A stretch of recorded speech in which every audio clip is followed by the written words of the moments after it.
Well, it was only a matter of time before this man, Jose Mourinho, was going to be given his next opportunity at the top level again.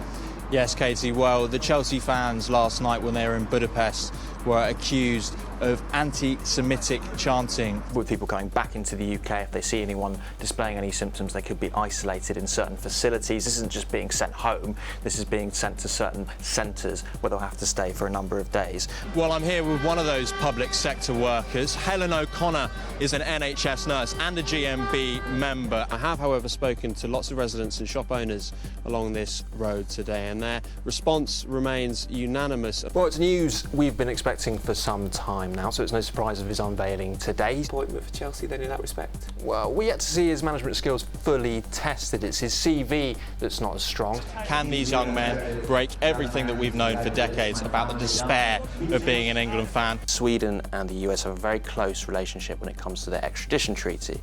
But Mr. Justice MacDonald, who approved the move, took a number of considerations into his judgment, including the parents' religious beliefs.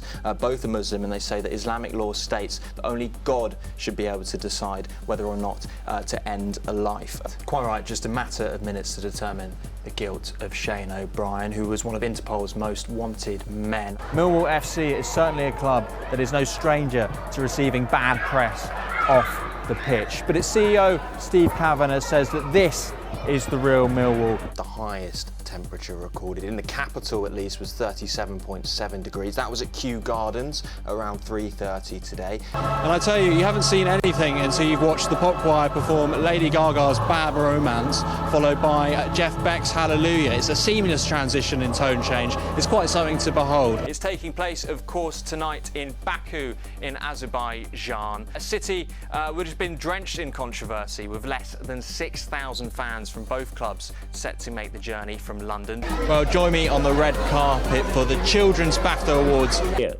There we go, Mauricio Sarri there. A game tonight, Anthony, that is so important for so many different reasons for both clubs. Indeed. OK, James, thank you. And James Dickman, our Christmas London Live elf, is there finding out more. James? They started at 10:30 this morning and they'll be going until 8 o'clock tonight, which is some feat in this weather. But before I hand back to London Live's very own Rudolph the red-haired reindeer in the studio with you there, you can donate. You may be having your own little Eurovision soiree somewhere in the capital, but if you want the real deal, it's here at the Rio Cinema in Dalston. If you fancy picking up perhaps a new party trick or joining the circus completely, Tim, how much do you know about your Eurovision trivia and history?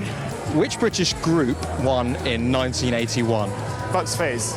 Easy, straight off the mark, not nil pois. And with the World Cup and the Ashes fast approaching, a county game is the perfect loosener to help get your eye in before a summer of cricket in the capital.